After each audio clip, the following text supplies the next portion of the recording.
Et maintenant, reste à conclure cette journée. Mea rede principia. Rends-moi mes enfances. Rends-moi mes principes. Rends-moi mes origines. Mea rede principia.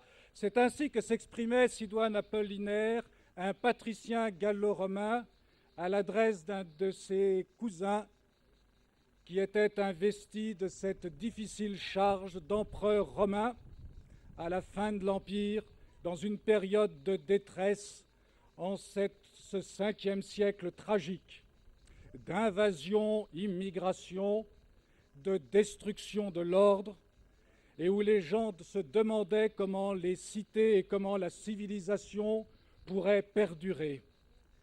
Il s'adressait à ce cousin auvergnat, car c'était un auvergnat qui était investi de cette charge romaine.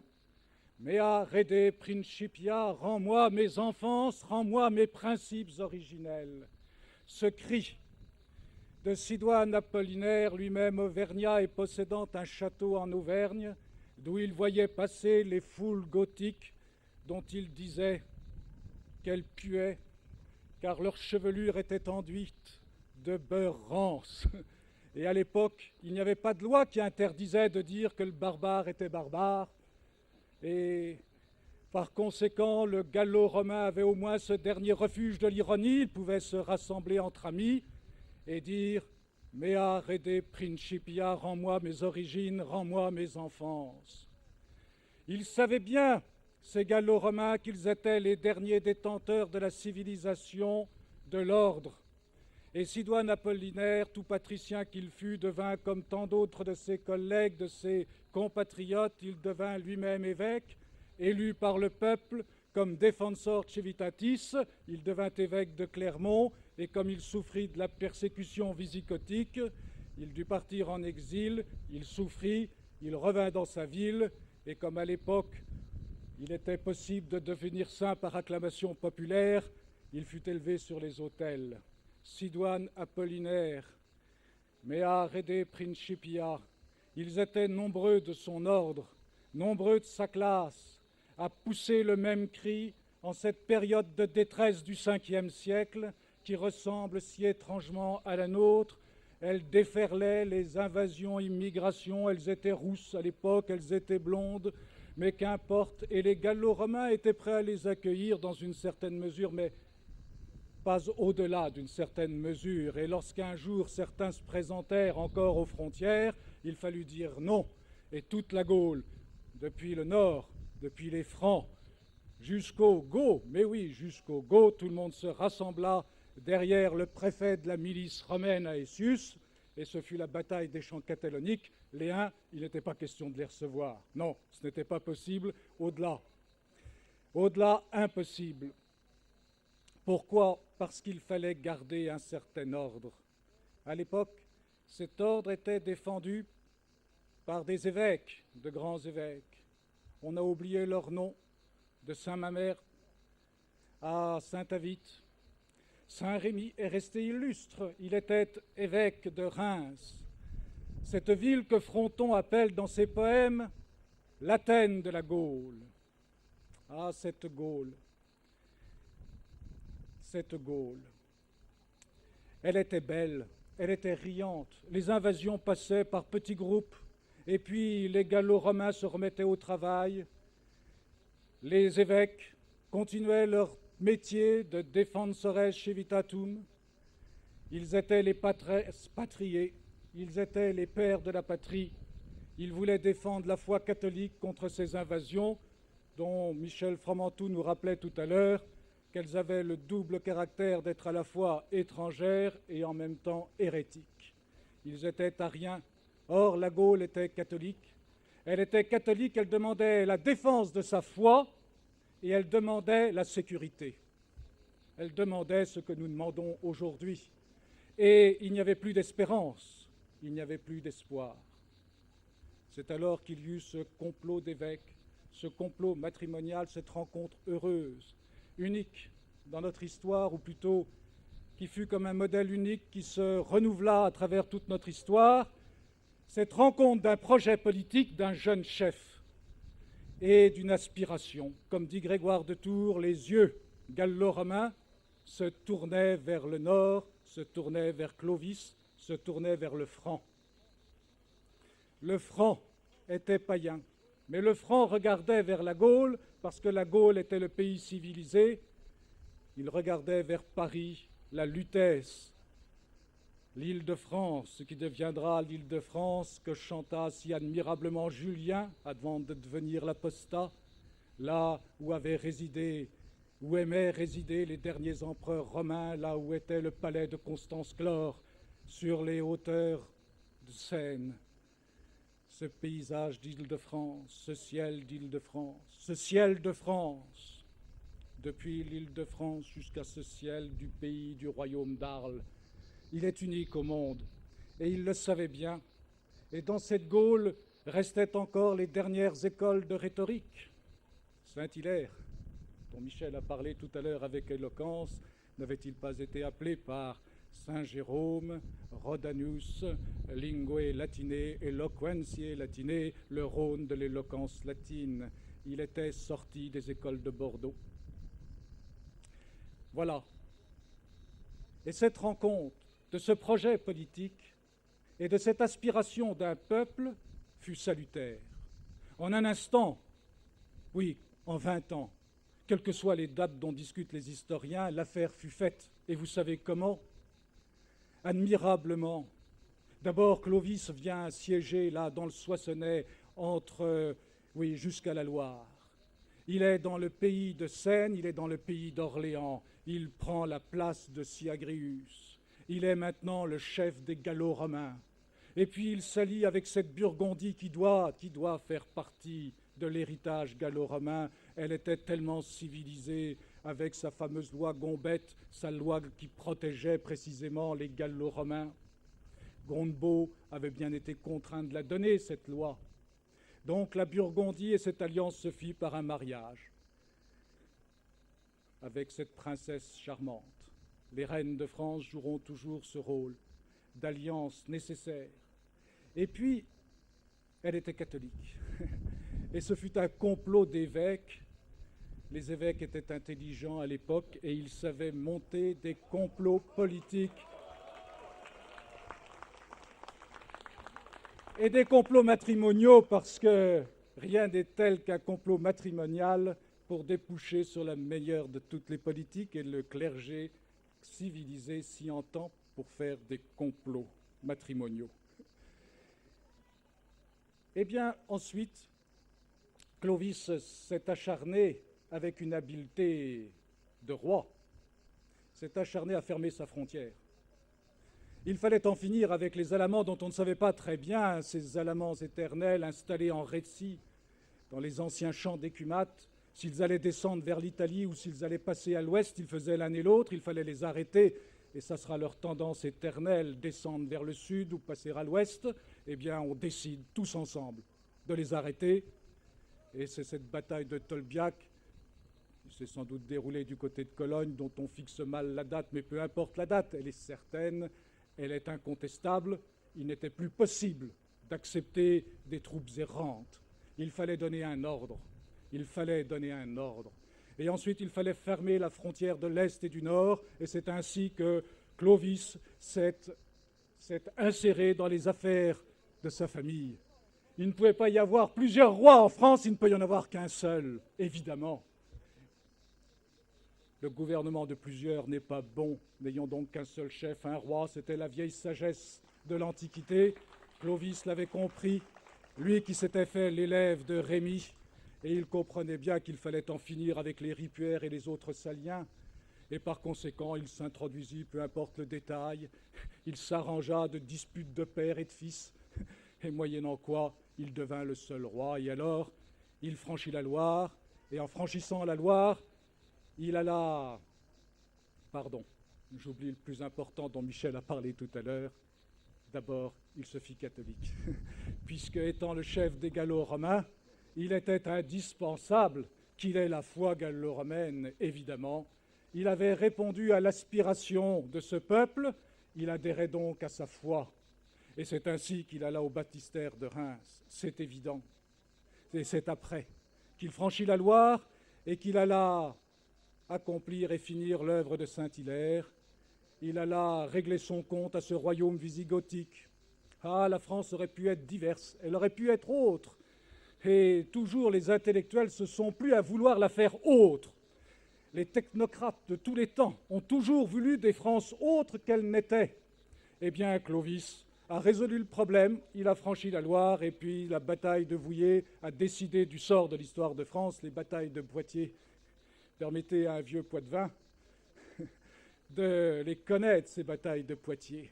Là, c'est joué notre histoire, combien de fois?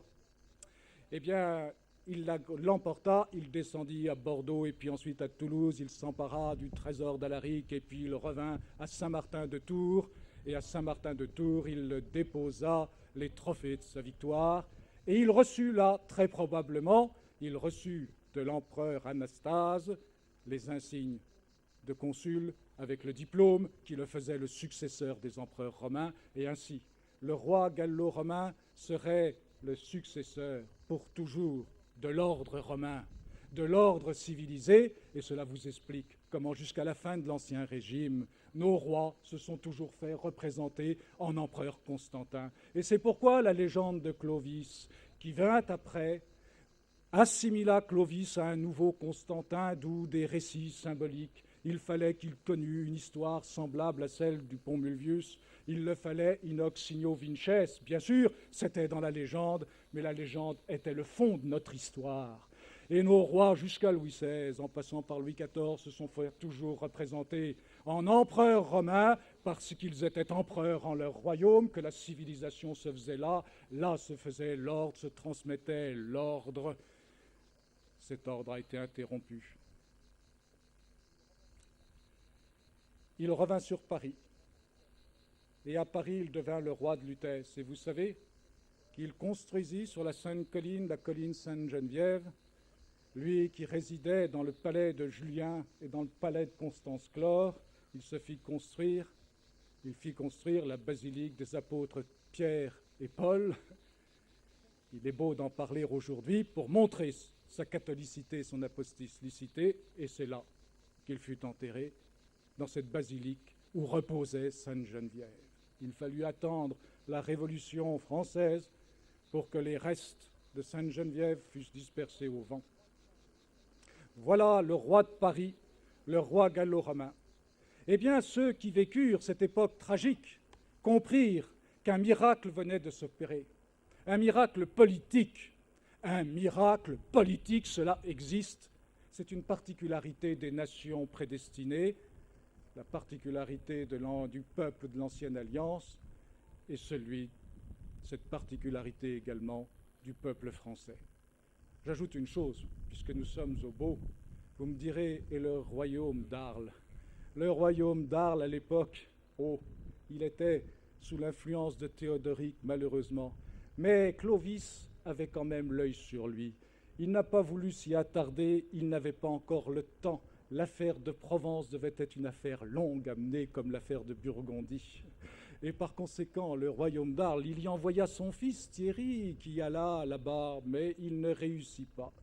Le royaume d'Arles, il faudra attendre les dernières astuces de Palamède de Forbin et de Louis XI pour que Provence et France s'allient à tout jamais. Mais il était bien évident aux yeux de Clovis, comme aux yeux de Saint-Avit et de Saint-Rémy, que la civilisation venait de cette vieille provincia romana, la première des civilisées des provinces gauloises, celle à qui revint le premier titre d'entre les titres, la provincia par excellence, la Provence.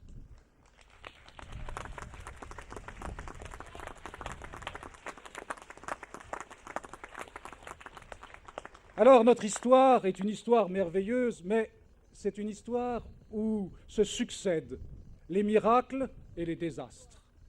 Et c'est pourquoi c'est une histoire de perpétuel redressement.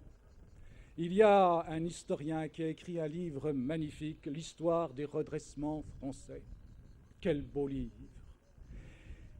Vous savez comment les successeurs de Clovis se sont disputés, ce fut une affaire sordide, mais peu importe. Ce qu'il y a de sûr, c'est que Grégoire de Tours, l'évêque gardien des reliques de Saint-Martin, Grégoire Florent, un siècle après, voulut récolter les traditions, s'appuyer sur les récits plus ou moins légendaires déjà, pour raconter cette histoire unique, Historia Francorum. Et cette histoire des Francs est une longue compilation, certes peu intéressante en ses détails, mais il y a un passage qui est magnifique, c'est l'histoire de Clovis. Pourquoi ? Parce que Grégoire, parlant au nom de tout l'épiscopat et au nom, en quelque sorte, de la conscience de la France, de l'âme de la France, voulait garder pour l'avenir cette histoire merveilleuse comme le modèle qu'il faudrait reproduire pour plus tard. Dans les périodes de décadence, garder le modèle primitif, mea rede principia. Mea rede principia, c'était également la parole de Grégoire Florent, Grégoire de Tours, le premier historien de Clovis. Alors, les Pépinides apparurent. Et quand les Pépinides apparurent, ils assurèrent quoi? La foi.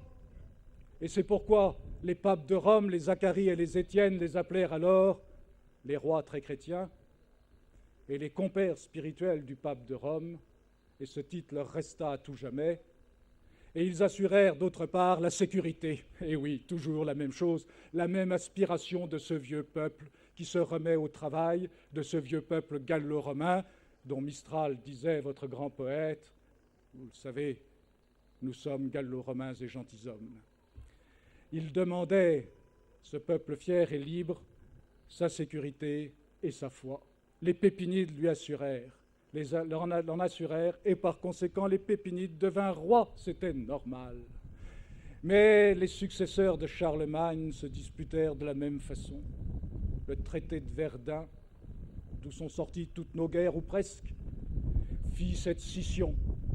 Mais pendant ce temps-là, l'évêque de Reims, qui fut sans doute le plus grand politique de son temps, Hincmar réfléchit et se dit il faut garder la légende précieuse, la légende royale et nationale, et il écrivit son traité de la personne royale, il écrivit son Historia Sancti Remigii, et c'est là qu'il rapporta cette légende merveilleuse de la Sainte-Ampoule, une colombe. Mais oui, pourquoi pas, l'Esprit Saint veillait là sur cette histoire, sur ce projet unique, ce projet politique, car Hincmar faisait de la politique. Alors, les Robertiens apparurent.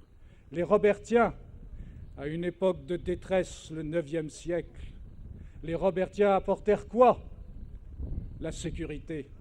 En face de l'invasion-immigration perpétuelle, devant les banlieues qui flambaient de l'époque, oui, les abbayes qui flambaient, les pillages et tout. Et les Robertiens apportèrent la sécurité et ils s'appuyèrent sur la foi. À l'époque, c'était la foi de Cluny. Ils s'appuyèrent sur les Odons, les Odilons, les Eudes et toute la grande succession des pères abbés. Et c'est comme ça que recommença la merveille, elle se poursuivit. Et le roi de France devint à ce moment-là un personnage prestigieux. Saint-Louis, Philippe le Hardi, son fils, firent écrire cette magnifique chronique de l'histoire de France, ces vieilles chroniques qui reprenaient tous les vieux récits légendaires, les biographies constituées au VIe, VIIe et VIIIe siècle, par lesquelles s'était enjolivée la légende nationale et royale, et l'on commença à parler de religion royale. Cette religion royale, elle était ce qui animait un Philippe Auguste au moment de Bouvines. Non, la France ne se livre pas. Il est impossible que la France soit livrée devant toute prétention de toute domination étrangère, devant toute volonté de fusion dans un prétendu grand ensemble, fût-ce sous des prétextes mystiques. Cela, le roi de France ne l'admettait jamais parce qu'il parlait au nom de ce vieux peuple gallo-romain. Et il disait non, nous les gallo-romains, nous les Francs, les Français, eh bien nous n'acceptons pas. Le roi de France est empereur en son royaume. Le roi de France est empereur en son royaume, il garde la sécurité du territoire, il garde la frontière comme a fait Clovis jadis. Il la garde et à l'intérieur il assure la sécurité et la justice et évidemment il garantit la foi. Voilà.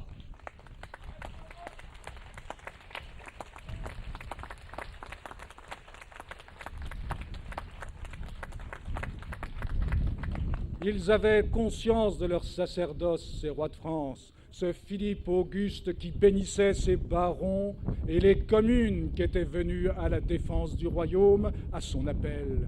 Vous le savez, sur le champ de bataille, d'après précisément la vieille légende, il les bénit. Et il leur dit cette parole immortelle en leur montrant la couronne de France. Cette couronne n'est pas mienne, elle est nôtre.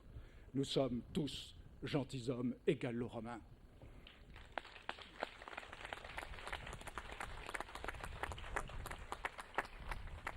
Dans la guerre de 100 ans, cette religion royale s'est conservée grâce à nos rois, à nos Valois si sages, si fins, si voluptueux par ailleurs, mais leur volupté était porteuse de civilisation. Ce n'était pas la volupté vulgaire de nos temps modernes. Ces Valois, Charles V, qui faisait amener sur son lit de mort la sainte couronne d'épines dont les rois de France étaient les gardiens, et la sainte couronne de France. Oui, Charles V le sage. Mais vint le moment tragique, le plus tragique de toute l'histoire, de toute notre histoire. Le royaume faillit disparaître et les intellectuels, les clercs, les évêques, oui, la Sorbonne, tous convenaient que c'en était fini du royaume de France, qu'il fallait rêver d'un plus bel assemblage. Pourquoi pas sous le roi d'Angleterre, et pourquoi faudrait-il s'encombrer du midi de Toulouse et du midi d'Arles? Il fallait abandonner ces territoires. Il fallait rêver d'une autre union. Il fallait rêver d'autre chose.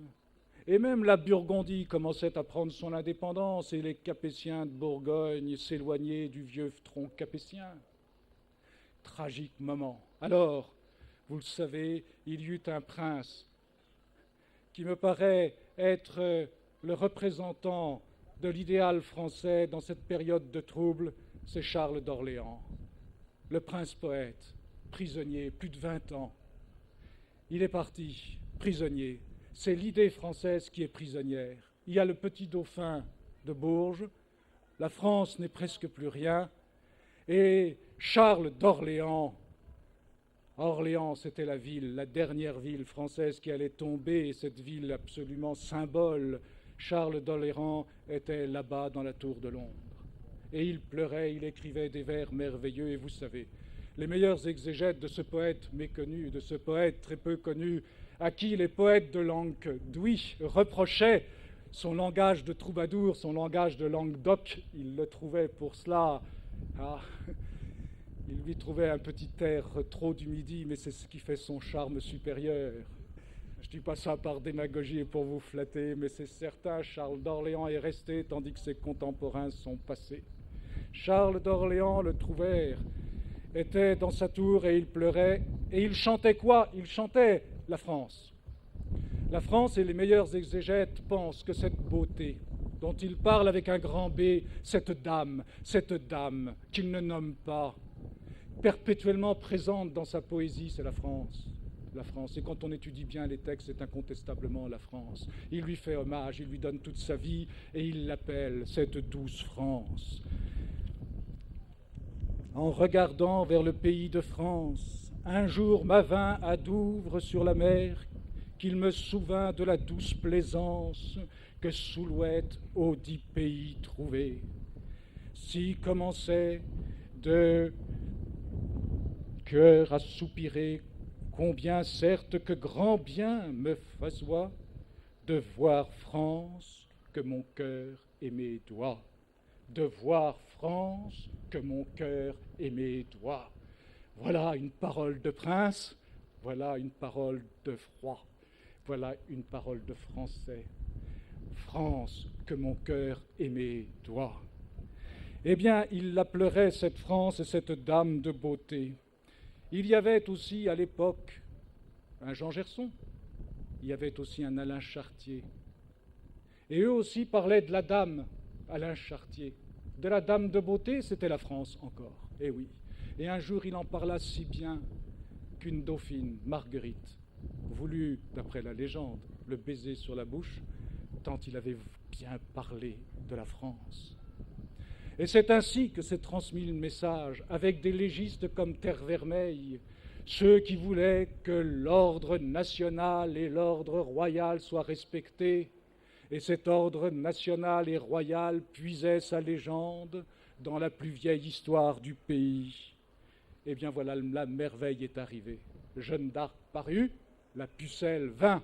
Charles en apprit quelque chose dans sa prison, il le sut, l'épopée avait eu lieu, et le signe de l'épopée, c'était qu'Orléans était délivré. Jeanne vint, et le premier travail que fit Jeanne, non, ce n'est pas de reconquérir tout le territoire, elle voulut prendre le moyen, le premier de tous les moyens, et elle disait à son gentil dauphin, « Écoutez-moi, gentil dauphin, ma tâche est de vous mener à Reims, de par Dieu. À Reims, c'est là qu'il faut aller, évidemment, reprendre la religion de Reims, celle dont avait si éloquemment parlé le vieil évêque Hincmar. Voilà, Jeanne d'Arc est venue. Eh bien, au XVIe siècle, il s'est poursuivi cette histoire merveilleuse avec ces princes valois qui furent les plus beaux princes de l'Europe. Ils refusèrent, eux aussi, de s'intégrer dans un prétendu empire supérieur.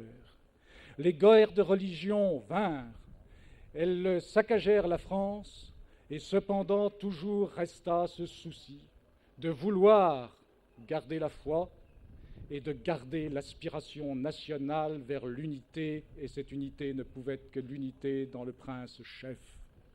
Henri IV dut se soumettre à la loi. Il se convertit, il fut le prince catholique, et avec lui recommença une merveilleuse ascension française, un de ses redressements, qui culmina avec Louis XIV après la Fronde, comme vous le savez.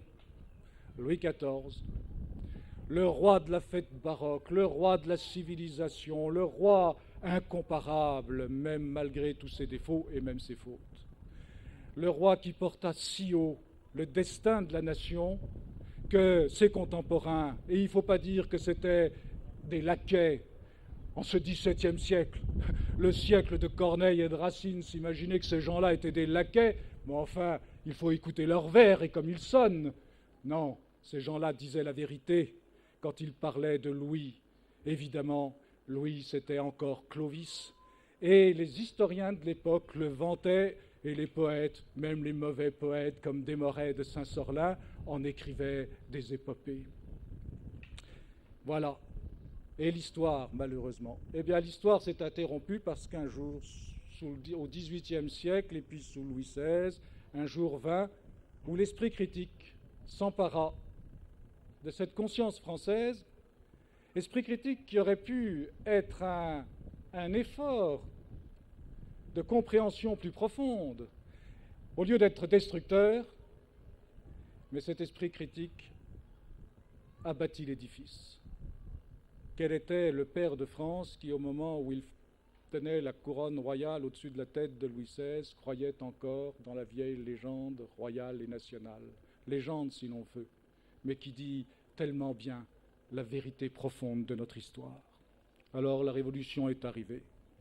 Nous avons cru conquérir l'Europe avec nos principes universels de liberté, d'égalité et de fraternité, comme s'il pouvait y avoir une fraternité autre que notre vieille fraternité nationale, comme s'il pouvait y avoir une autre liberté que celle de l'indépendance de la patrie, comme s'il pouvait y avoir d'autres égalités que cette vieille courtoisie française.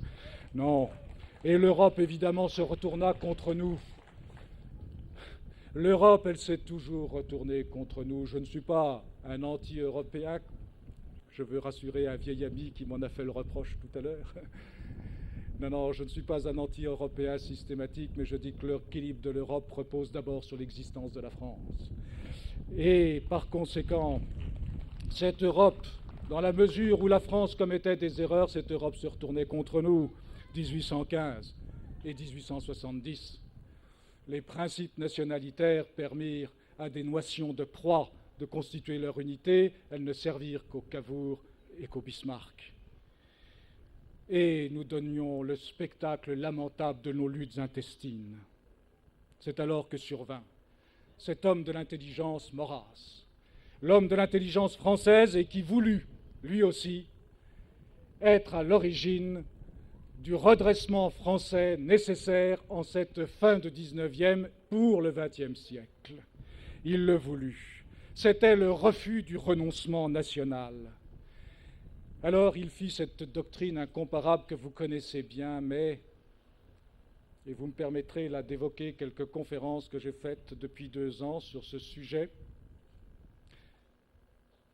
sur son œuvre poétique et mystérieuse, son chemin de paradis, son premier livre et ses poèmes.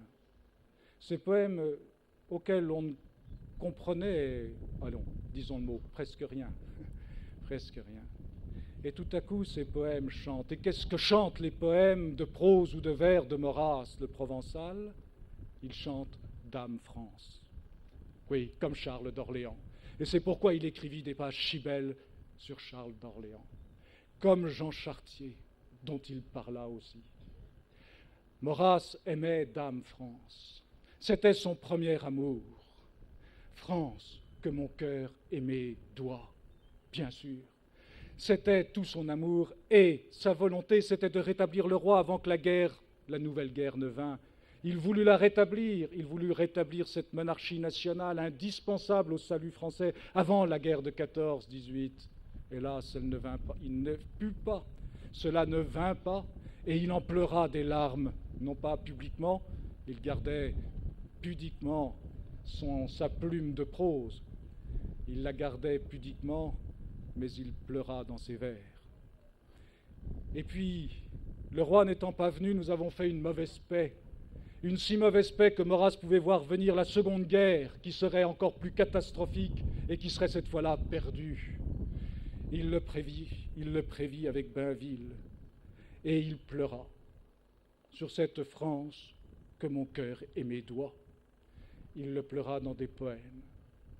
Et lorsqu'après la guerre de 39-45, il vit encore les Français se diviser, et revenir ces mêmes gens qui nous avaient désarmés dans les années qui précédèrent la guerre, ces démocrates chrétiens en particulier, qui revenaient et qui osaient recommencer la même chose, faire comme Briand, nous reproposer le même schéma européen, fondre la France dans un grand marché, marché de dupes, marché de dupes.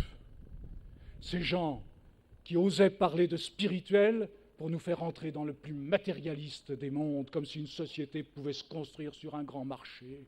Enfin quoi? Mettre la France à la remorque de l'Allemagne de nouveau et de l'Angleterre, comme toujours? Mais enfin, c'est monstrueux. Ces gens sont monstrueux et ils ont osé assassiner des Français sous prétexte qu'ils avaient été collaborateurs. Mais enfin, ils ont recommencé. On parlera dans 50 ans, je vous le jure, mes amis, du honteux traité de Rome comme du honteux traité de Maastricht, mené par ces gens-là, car ils savaient ce qu'ils faisaient. Et je peux vous le dire parce que je suis de la génération des Juppé et des autres. Ils n'ont pas d'autre raisonnement dans la tête. Et quand nous nous permettions, nous, étudiants d'Action française, de critiquer dans nos devoirs, et je m'en souviens de l'un particulièrement, ce traité de Rome, parce que nos maîtres de l'Action française, M. Mollard, pour ne citer que lui, qui certes n'était pas éloquent, mais qui voyait juste, dès 1958, il voyait ce que nous connaissons maintenant, l'effondrement de notre économie, la moitié de notre population bientôt au chômage, et puis une France sans frontières, couverte d'invasions d'autant plus larvées, d'autant plus redoutables.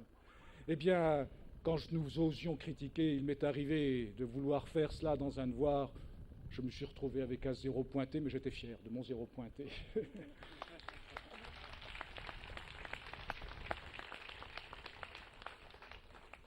Monsieur Chirac, l'homme du discours de Cochin, il a osé parler du parti de l'étranger, mais c'était sous Giscard, c'était pour parvenir au pouvoir. Et parvenu au pouvoir, que fait-il? Il reprend la politique de Giscard.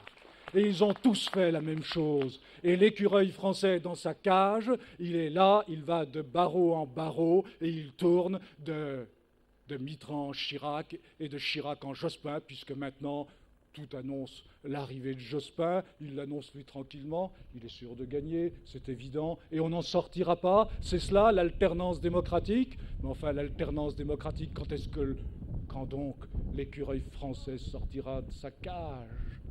Mea rede principia, rendez-moi mes enfances, La réforme intérieure, la réforme extérieure, nous en avons besoin, certes, mais ils la font dans le cadre européen. Et la modernité, nous aurions pu la vivre, la modernité de notre agriculture, car il était indispensable que notre agriculture se modernisât, comme il était indispensable que notre industrie se modernisât. Mais cela eût pu se faire dans un cadre français, dans un cadre national, c'est-à-dire dans un cadre fraternel, c'est-à-dire dans un cadre paternel, c'est-à-dire dans un cadre national et royal. En dehors de ce cadre-là, nous n'avons plus affaire qu'à une seule liberté, c'est celle de l'argent et celle des financiers. Jamais les bourses n'ont été aussi prospères dans le monde. Jamais les financiers n'ont fait tellement d'affaires. Et lorsque Moulinex ne marche pas en France, eh bien on va s'installer au Guatemala et au Mexique ou que sais-je ailleurs. Mais c'est monstrueux. Non, ce n'est pas monstrueux. C'est normal. Il ne faut pas s'étonner que les chefs d'entreprise raisonnent comme des chefs d'entreprise. Mais ce qui n'est pas normal, c'est que les chefs d'État raisonnent comme des chefs d'entreprise. Les chefs d'État doivent raisonner comme des pères. Mais nous n'avons plus de pères. Et M. Chirac se dépense en vains raisonnements, en vains discours, essayant de persuader ces gens du G7, que ce fût à Lille, que ce soit à Lyon.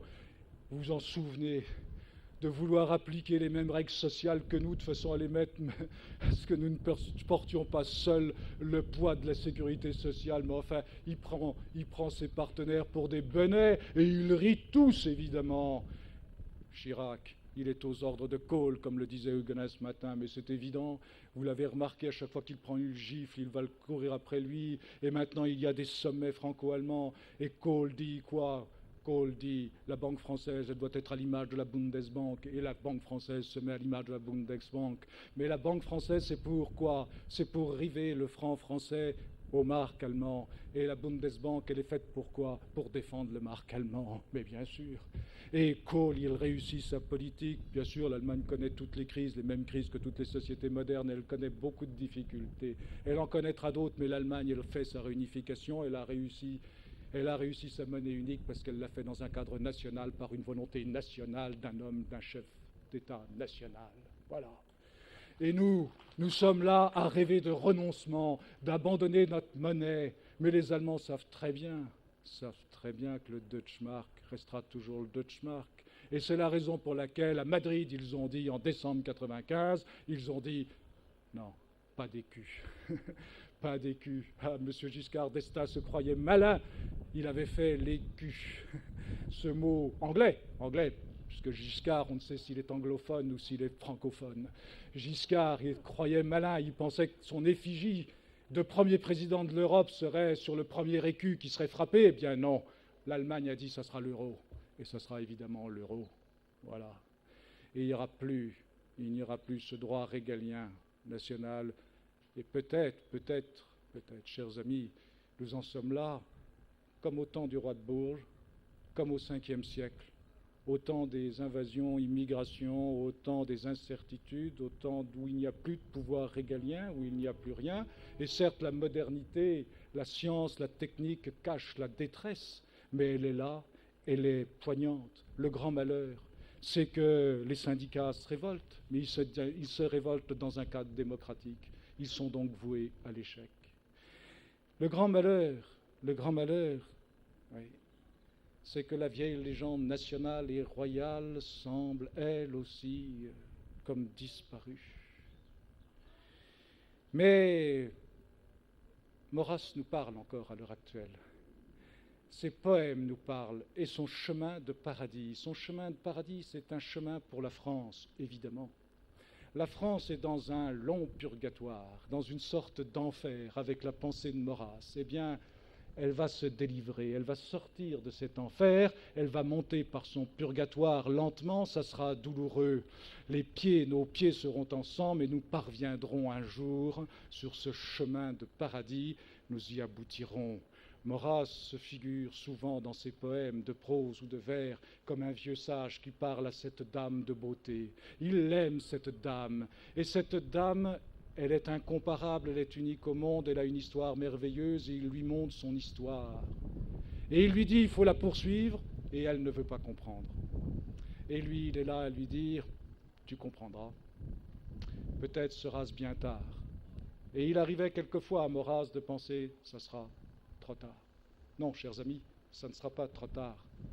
Maurras est revenu de sa pensée. Il a écrit un poème merveilleux, La rose de l'idée. La rose de l'idée, l'idée avec un grand I, c'est la France. C'est l'idée France qui est dans toute son œuvre et qui va pointer. C'est l'idée de la France éternelle, celle qui part de Clovis et qui est là et qui ne demande qu'à s'épanouir, et c'est une rose parce que c'est une fleur d'amour. Et il est là à pleurer. Ainsi, dans nos jardins d'âmes désaccordées, le siècle ténébreux qui n'a su que gémir, chers amis, le XXe siècle n'a su que gémir.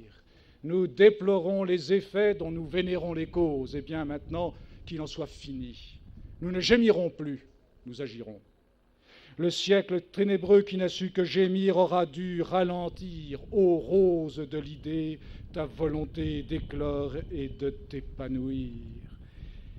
Et je m'adresse particulièrement à la jeunesse, à cette génération de 1950 pour laquelle Maurras travaillait, oui, la génération de 1950, mais les yeux rayonnants des têtes juvéniles t'attendent.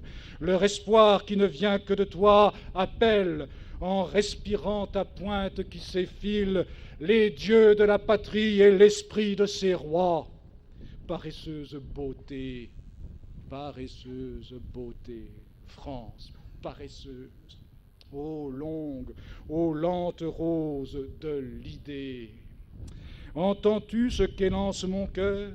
Ma main de te servir jamais ne se repose et mon vieil âge. C'était en 1945. Juste au moment de son procès, il pensait qu'il serait condamné à mort. Et mon vieil âge en toi rêve de ta vigueur. Il aspire à voir cette génération nouvelle qui comprendra enfin la nécessité de reprendre, quoi, la grande histoire, celle qui va de Clovis à Charles d'Orléans et Jeanne d'Arc, et de Jeanne d'Arc à Maurras. Puis donc il faut presser les heures attardées quand le flot de leur sève est resté languissant. J'ai rêvé de t'offrir aux roses de l'idée le ruisseau d'une flamme immortelle, mon sang. Jeanne avait donné son sang, Maurras a donné son sang aussi et sa sueur, bien sûr. Eh bien, il nous reste maintenant à écouter toute cette poésie nationale, celle qui commence avec Grégoire de Tours, celle qui se perpétue avec Hincmar, l'évêque de Reims, celle qui se poursuit dans Jeanne la Pucelle et celle qu'a chantée Charles d'Orléans, celle qu'a repris après tous ses prédécesseurs, Charles Maurras, le roi. Il viendra. Il viendra, chers amis, c'est une certitude, dans les 10, dans les 20 ans qui viennent, il viendra. Voilà ce qu'il faut nous dire. Et le parti national, qui sera le parti royal, et je n'aime pas ce mot parti, pas plus que Maurras, mais il y a des circonstances où il faut employer ce mot, ça ne sera un parti qu'en raison de nos luttes. Mais très rapidement, ça sera la France tout entière.